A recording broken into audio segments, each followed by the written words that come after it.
respect to key we are classifying. If we are using a single key for encryption as well as decryption, it is called asymmetric key algorithm. If we are using two different keys, that is one for encryption, other one for decryption. When I say encryption and decryption, those two functions will happen on two ends. Okay, the one who is sending the message will be encrypting the message, and the one who is receiving a message will be decrypting the message. Whenever we say it is a cipher or encryption algorithm, it includes even the decryption algorithm. So for encryption as well as decryption, sender as well as the recipient are using a single key. We say that algorithm is symmetric key algorithm, and that key is called secret key. And for the encryption we use a public key, and for the decryption we use a private key. Such algorithm is called asymmetric key algorithm.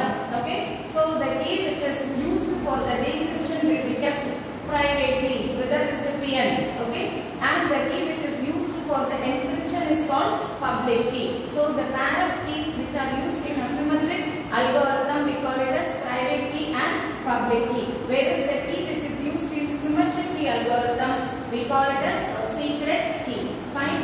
Next. Brightness. Okay.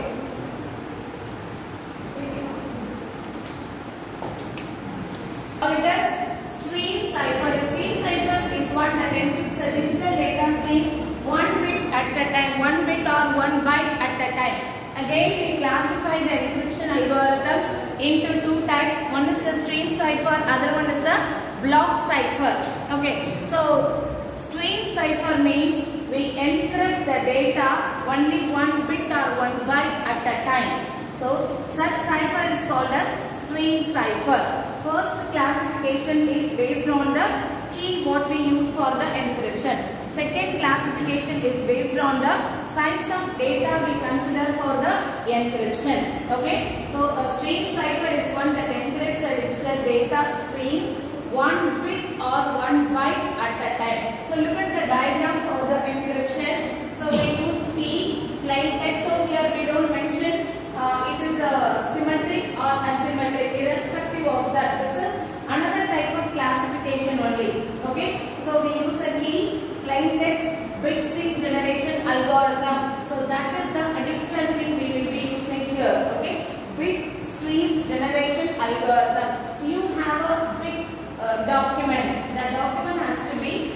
divided as a number of bit stream. Okay, so for that we use an algorithm, and then plain text using a key only we will be generating. We combine key with the plain text, that is nothing but our encryption, which is converted as a ciphertext on the other end. Again, the reverse process will be taken place. Okay, so what the point you need to remember here is stream cipher will consider one byte or one byte at a time for the encryption. So size of the plain text as well as the ciphertext will be one bit or one byte. Always remember your plain text as well as ciphertext will be of same size. Okay, but the key size may vary. Okay, next. Stream cipher, just an example. This is your key, plain text and then ciphertext. Okay, as a byte only the data will be considered for the encryption. Block cipher. As I mentioned, block cipher will be taking a block of data for the encryption. So the ciphertext also will be a block. The block may be a 64-bit or 128-bit or 192-bit, but commonly we consider only 64-bit data.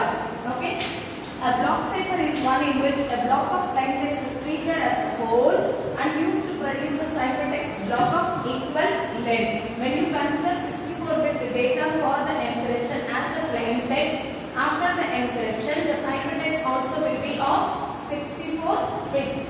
Okay, the 64-bit data will be taken. Just an example, I am saying 64-bit, it can even be 128-bit or it may be 256-bit. But for these algorithm, we will be taking only 64-bit. That is the reason we mentioned everywhere 64-bit. Okay, because that is a base algorithm. right, and used to produce a ciphertext block of equivalent. A block size of 64 or 128 bits used. It is not only 128. It is not getting over within 128. We may even go for maximum size of it. But effective algorithm, efficient algorithm takes 64 bit, and we are going to see DES algorithm which will be taking 64 bit as a plain text size. That is why it is mentioned over here. So we take encryption algorithm, plain text, some number of bits over here, B bits, that is block. It may be 64 bit. We take a key, and encryption algorithm will convert plain text as a ciphertext, which will be given to the decryption algorithm, where the ciphertext will be given as a input to the decryption algorithm, and the key will be given.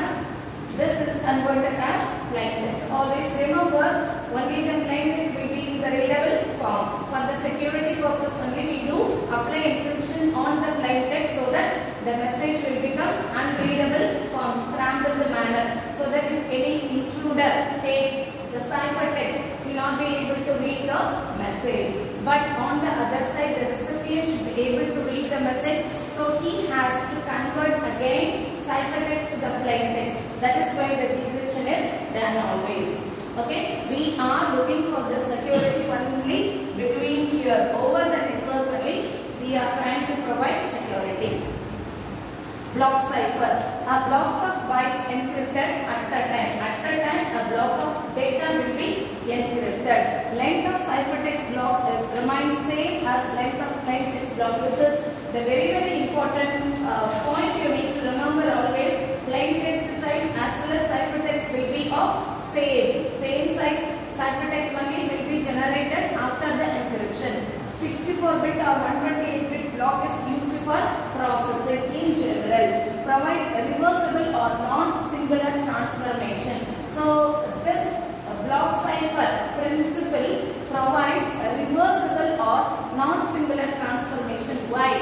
Because on the other side I should be able to decrypt it. Suppose I make lot of complications, confusion and diffusion on the message. Okay, but when I want to get back the original text, we are giving security just from the intruder, not to the user. Okay, so if the user, I have applied very complex algorithms on the plain text, so I have made it so complicated, but on the other side it is not able to read the message, then it will not be of useful. There is no meaning in that, right? So it should be reversible. The message, whatever the conversion we do, it should be reversible. Problem of block cipher is repeating text, and to overcome this problem, different chaining modes are used for processing this. We will be seeing at the end of DES or the block cipher. We do even have some problem with the block cipher. To avoid that or to overcome that problem, we will be following a different chaining modes.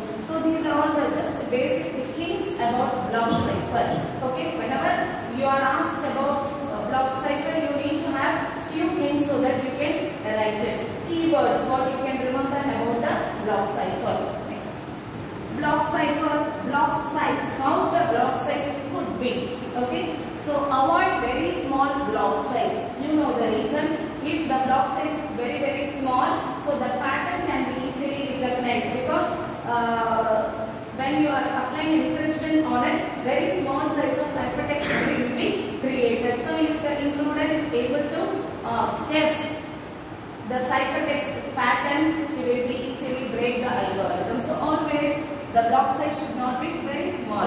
Do not have very large block size also, because the algorithm will become slower. Okay, it will not be an efficient algorithm. So it should not be very big also. Multiples of 8 bits always preferable, right? Because any digital data we consider, we always take it as a byte. So if it is multiples of 8, it will be easy to apply any mathematical concepts, or to apply substitution or permutation, whatever the operations we are applying on the data, it will be easy for us to do. That is why it should be always multiples of 8 bits. Adding in block cipher. So we will be adding some bits to the block. There are no need to write all this. So when we are applying encryption algorithm, we will be adding adding some bits, later we will be discarding it. That we will see in the algorithm. Next. Block cipher example. Digital encryption standard, which is the very basic encryption algorithm for block cipher. DES. We can say this as simplified DES2. Okay. Triple DES. It is an extension of DES. We have one more DES which is not listed out here. Double DES. Okay. We do have some flaws in DES algorithm. So we go for the extension or addition of that algorithm. That is how we got double DES and triple DES. And then advanced encryption standard, AES. That is also an example for block cipher. IDEA. This is not given in your syllabus. This we can see it in the activity classes. Okay. So two fish and serpent. We have another algorithm called blowfish algorithm. So those things are the examples for block ciphers. Sometimes you may be asked a case study or a different indirect questions and all, and at that time you may be given this kind of algorithms too. So we need to have this idea about all. Though in the syllabus you are having only DES and AES, you may be asked. Okay, right. Confusion and diffusion are the principles of block cipher. Claude Shannon, he is the one who introduced DES algorithm, and he has taken a Feastel cipher structure as a model to design DES algorithm, where two principles are used to make the algorithm more stronger. Okay, that is what is called confusion and diffusion. What do you mean by confusion? It is a technique of ensuring that a cipher text gives no clue about plain text. Right? When I get the cipher text, from the cipher text, I should not get any clue at all about the plain text. So that technique is called confusion. Just confuse the includer. Diffusion. Obviously, there must be a statistics mapping. Only then we will be able to decrypt, or the cryptanalyst will be able to get back the original code. So diffusion concept also will be there. Increases the redundancy of the plain text by spreading it across rows and columns, achieved by permutation known as transposition technique. So we are going to use substitution as well as transposition. Please remember, substitution maps with the confusion. Transposition maps with the diffusion. Okay. Next. Feastel cipher. Feastel proposed a scheme to produce a block cipher using permutation and substitution. As I was telling in the unit 1, your substitution and permutations are going to be the basic building blocks of any encryption algorithm. And this person had taken substitution and permutation as a basic for Feastel network, where substitution and permutation will happen alternatively, one after the other. It is an approach to develop a block cipher. Feastel cipher network is an approach to design a block cipher with a key length of k bits. Okay, from this it is going to be very, very important. Please give more attention. Length of k bits and a block length of n bits, allowing a total 2k possible transformations. Okay, so the possibility of the transformations, that is the permutation what happens over there, will be 2k. Suppose if the key size is some 64 bit or 56 bit, 2k, 2 into 56 will be the number of transformations can take place when we are applying on n bits of plain text. So please remember from here, k bits key, n bits message, and 2k bits of 2k number of transformations. Next. So this is what is called Feastel cipher network. Okay. So you should understand so that you will not blabber. Okay. Please try to understand encryption. How the encryption takes place. This is not an encryption algorithm. This is only a framework for DES. Okay. So this framework is called Feastel cipher network. Feastel cipher network. Okay. So plain text. You are able to view the plain text. Plain text, it is divided into two halves. Suppose if it is a 64 bit, the 64 bits is going to be divided as two halves. Each will be of 32 bits, right?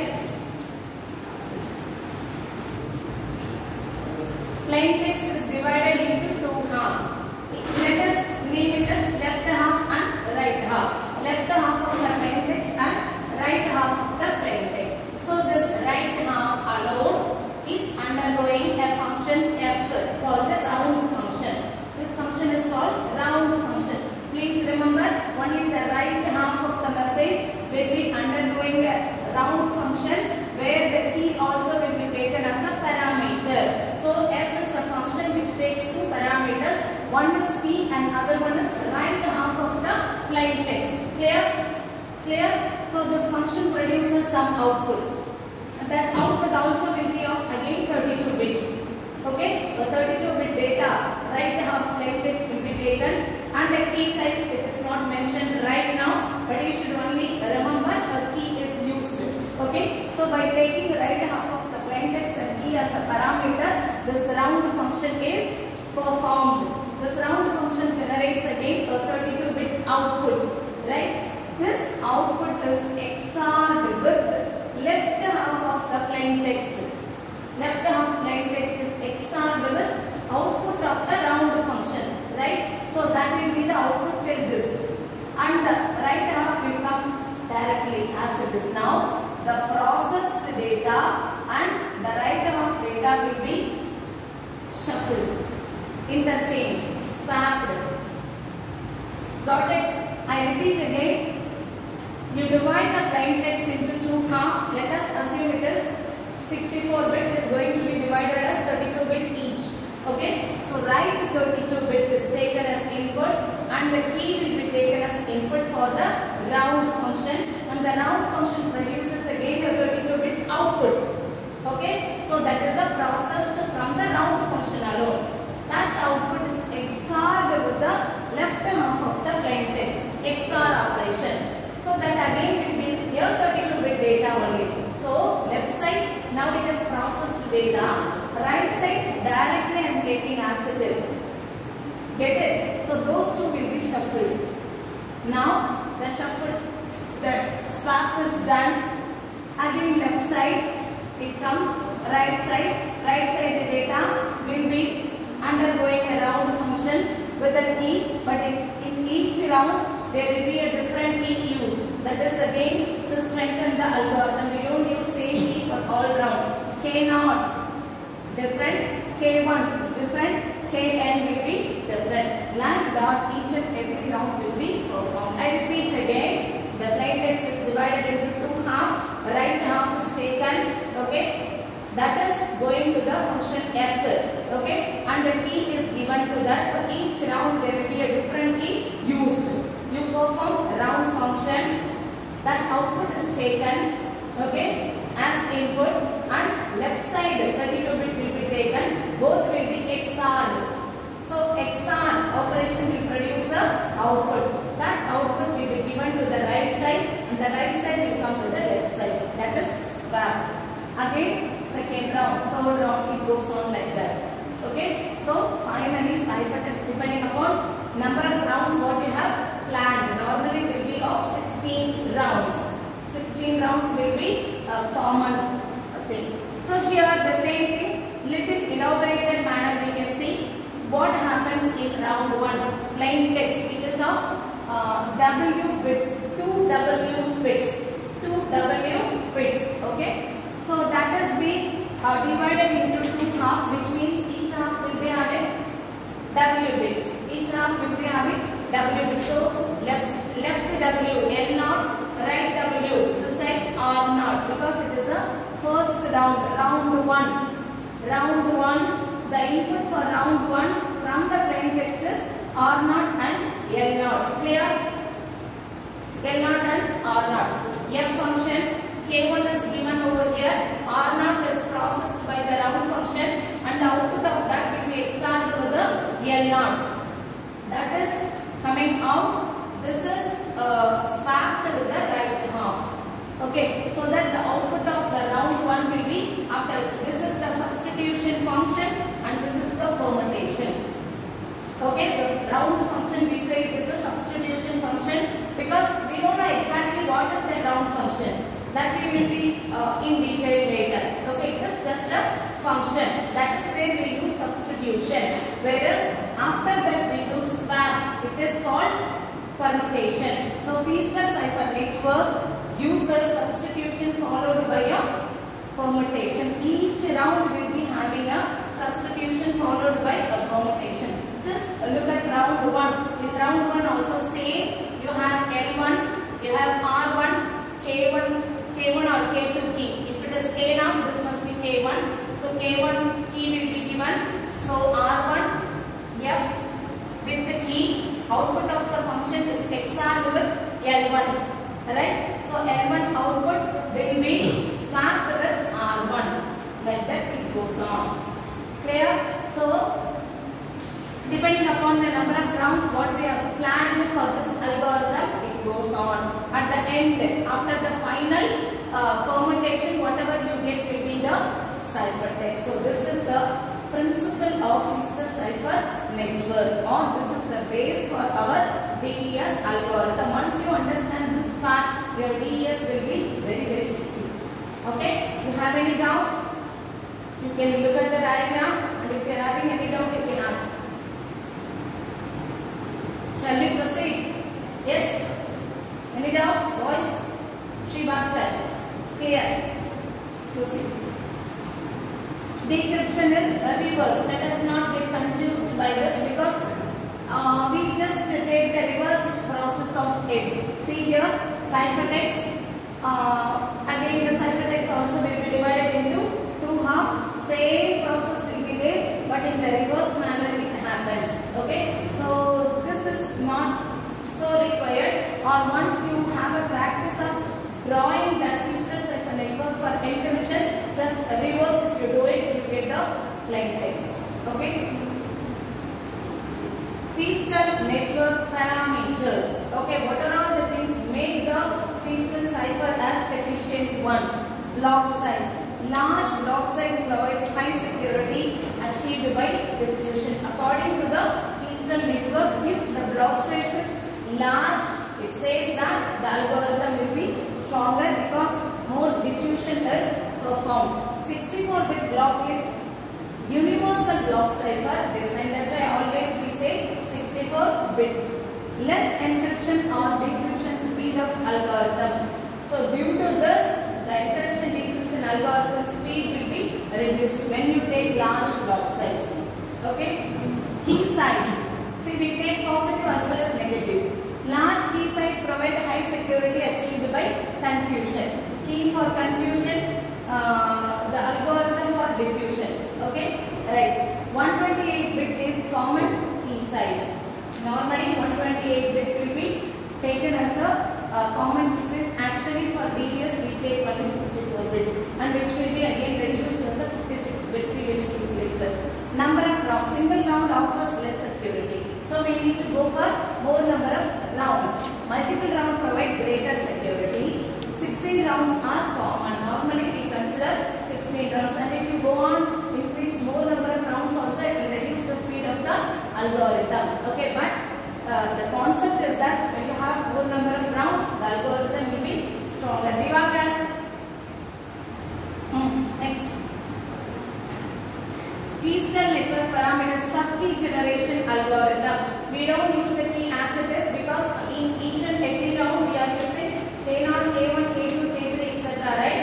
Though the key size is 64-bit, at a time we will be using only 32-bit. So the main key will be generated as sub-keys. So for that we will be using a sub-key generation algorithm. That is where confusion happens. Key only for confusion, right? So plain text for diffusion. So complex algorithm provides high security. When we are generating a very complex sub-key generation algorithm, when we are using it, it will become more complex, because if the intruder is getting the part of the ciphertext or even the plain text, and if he is not able to guess what is the key, obviously he will not be able to get the original message. Okay, so that's why even the key must be very, very complex, and it should be a key for the stronger algorithm. Round function. Complex rounding operation provide high security. So everything must be complex to have a strong algorithm. Next. Round function. Only the round function alone we are going to view here. As you know that we only take 32-bit for the round function. Clear? The plain text size is 64-bit. It is divided into two halves. Only one half is going to give as an input to round function, which means 32-bit input, right half. 32-bit expansion permutation. So within that round function, what are all the things happening?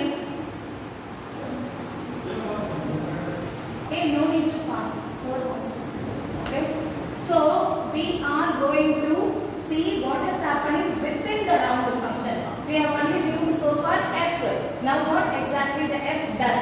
F takes 32 bit as input, which will be expanded as 48 bit. 32 bit plain text will be expanded as 48 bit. Here it is not given how it is going to be expanded, which we will be seeing in a DES algorithm. Okay, please remember 32 bit is extended as 48 bit. Key also is given as a 48 bit, which means key is also generated. That is sub key we are generating, right? That size also must be of 48 bit. Both of them are undergoing some XOR operation or some other operations. Okay, so that is not given right now. We will see it in DES algorithm. So since this is 48 bit and this is 48 bit, just assume it is an XOR operation. Obviously the output will be of 48 bit only, right? The second step is going to be a substitution. So for the substitution, we will give a 48 bit input that will be converted as a 32 bit output. So in DES algorithm, we will be having 8 substitution boxes. Okay, so each substitution box will take a 6 bit input and it will generate as a 4 bit output. So 8 into 6, 48. 48 bit input will be given to the group of S boxes, which will be generating 8 4 bit output, so that it becomes a 32 bit output. So what you need to remember at this level, substitution will take 48 bit as input and generates 32 bit as output. Clear? Followed by there will be a permutation which will be of 32 bit. This is what will be happening within the F, within the round function. On each and every round of our Feastel cipher network, this is what will be happening. Okay? Any doubt? Shall we proceed? History. Yeah. So we have just given idea about Feastel cipher. With that base, we are going to proceed with data encryption standard, DES. When you learn any algorithm, you must know the history of it. Who invented that? What purpose it is being done? And what are all the basic things considered to introduce that algorithm? That is what we will be seeing here, known as DEA, data encryption algorithm. Other name for that by ANSI, and DEA one by ISO. That is the very first algorithm. DES is landmark in cryptographic algorithm. By taking that as a failure model, later only this DES is being introduced, and anytime we discuss about cryptographic algorithm, DES only will come to any cryptographer's mind. That's why we say that it is a landmark for any cryptographic algorithm, which will be taking so many block cipher mode like ECB, CBC, CFP, all that we will be reading at the end of this chapter. National Bureau of Standard, now known as National Institute Standard. So these people only worked with DES in 1972. So ISO introduced the DEA1, that is a failure model. After taking the flaws into that, they moved with this DES algorithm, which was introduced by NIST. Okay, IBM's this and all just a story only. Announced DES as a standard algorithm for encryption in 1976. That's why when you study cryptography, you must know very clearly about DES algorithm. Okay, next. We'll see this later.